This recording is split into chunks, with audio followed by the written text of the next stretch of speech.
I think if Rangers win on Tuesday night, the game in hand against St Mirren, but what does that leave them? 6 points behind both Celtic and Hearts.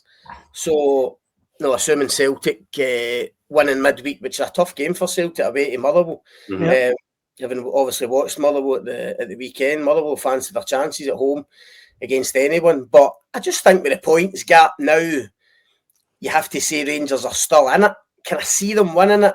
Probably not, unless there are real significant improvements in January. But the interesting thing to come out of the weekend, and it just sums up this mad season, Rangers have now got the best defensive record in the Scottish Premiership. I mean, that is just staggering to me. When you think... That's wild. I didn't even know that. They've got the best defensive record in the league. Danny Rohl's now got 6 clean sheets. So you need to say has made a difference. He's tightened them up. And by the way, he's done that at a time when his defence has been changing every week due to injuries. He's had to bring Fernandes in. Giga's been in and out. Sterling's now come in. Suter's been out and then he came back at the weekend. The fullbacks have changed. So he's certainly tightened them up, more organised, more structured, more difficult to score against. So he's kind of fixed that problem, which was clear at the start of the season. He's now got to fix the other side, which is scoring goals. And that's why I think I wrote a piece for the paper tomorrow, just on the back of the game on Saturday. They've got 3 strikers there that are worth, or they were signed for around 17 million, I think, the 3 of them. And Danilo, Majovski and Shamite. None of them are really proving that they're going to be the first choice and they're going to get the goals to take you to a title or at least challenge for a title. That's why I think a striker, like Celtic, has to be one of the priorities for Rangers in January. Shamite started yesterday, Scott. He did. And? Listen, it wasn't great. It wasn't his worst game. I mean, his hold-up play was decent at times, but he just never looks like scoring. Jacko just never looks like scoring, and a couple of kind of half chances that he kind of made a mess of in the first half, in the second half. He's unlucky with a wee kind of back heel flick in the second half at Mikey Moore. Should have scored the rebound, I think.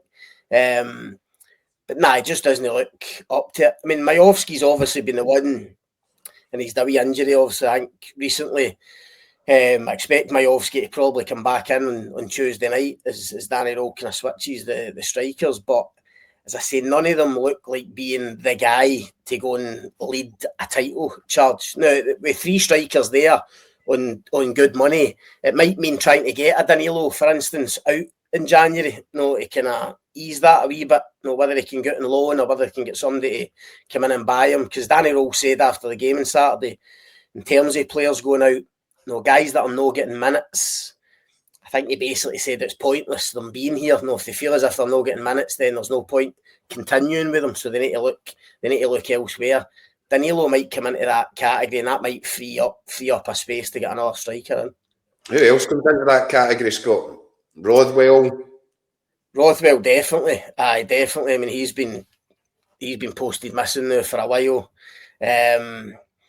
Look, the guys, even Kieran Dowell has been back on the bench the last couple of weeks. I know he's running towards the end of his contract, but if they could try and maybe get him out and loan for the last part. I think there's a story this morning about Lyle Cameron and Finlay Curtis maybe going in loan as well. Which might be a shame because you feel as if whenever they have played, and it's been very limited this season, but they do offer something, a bit of energy. Something a wee bit different that Rangers lack at times, but it depends who they bring in and how many they bring in January. I think Danny Rohl knows exactly what he needs and what he wants. It's just whether the Rangers board and the owners can deliver it. We've got plenty of comments coming in already. If you're watching at home, you want to get involved in the conversation, please do so. Put down the turkey, let us know what you think. Rangers, Easy OK says, the job Rohl has done so far, this squad has been very good. The style of play will come when he can buy his own players, but considering when Martin was in, we couldn't keep Waynes out of a close. A lot of people asking us now to talk about the Motherwell penalty. Joseph says, why not speak about the penalty Motherwell did not get? The world saw it. And David says, Motherwell should have had a pen. A couple other people saying that. What did you were at the game, Scott. Did you get a good look at it at the time? This is Fernandes in the last minute, I think. Not really. I mean, we're obviously a long way away from it. I mean, I did think live. All right, Arsene Wenger.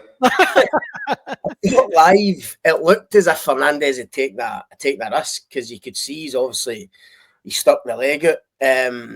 This is the annoying thing with these incidents. So I don't know what Jacko thinks, but when you're at a game like that, you automatically think, "Oh, that could have been a penalty." So ordinarily, when you're writing about the game live, you would mention that as a contentious incident. But see with VAR, because VAR dismissed it so quickly, you just go and say, well, it couldn't have been a penalty. No, you're trusting probably wrongly, but you're trusting the officials, because they're looking at every angle over and over. We're literally seeing it once. You're trusting the officials and saying, well, if they've looked at it and they've dismissed it so quickly, then it's clearly not a penalty. So I mean, it barely gets a mention. And Scott, the ref was right there. He was right on top of it. Exactly, and he seemed adamant. No, and then after the game, obviously that you're not thinking much of it, and then the Motherwell manager comes in and says he's going to take that decision to his grave. You're like, as one of the reporters in the press room said, I was killing myself laughing. I'll not say who it was. He said, the Motherwell manager walked out and the guy said, God, he's taking that decision to his grave. He says, I've not even put out my match report.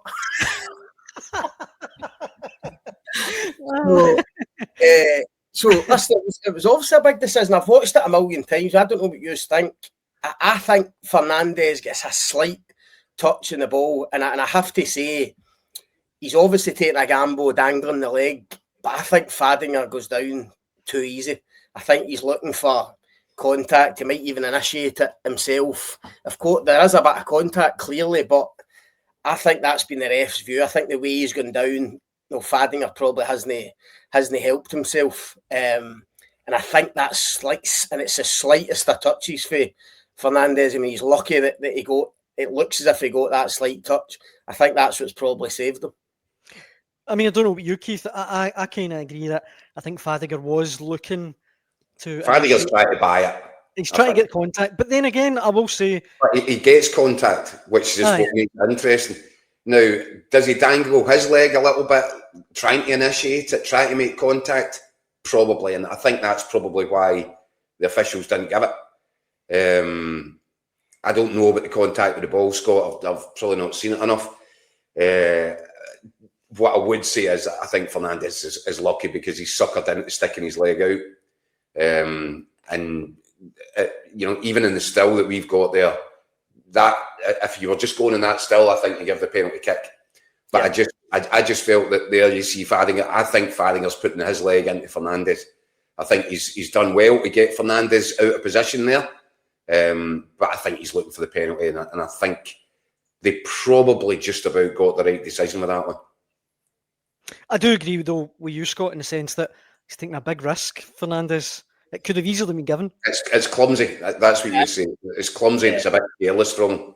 And it's probably a bit like, I think it can be a bit like that. Fernandes, he takes some risks. He's still relatively inexperienced, and at that stage in the game, with the result as it was, he takes a big gamble there, dangling that leg as Fadinger goes past him. As I say, I think he's fortunate. He gets the slightest of nicks on it. And as I say that, I do think Fadinger, which it's crazy for the Motherwell player's point, if that's true, because he's actually got a chance to get into the box and get a strike.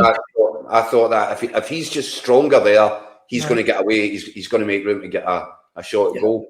So that counts against my argument that I do think that he's looking for it. I do think he tried to initiate it. But the next question in your head is, well, why?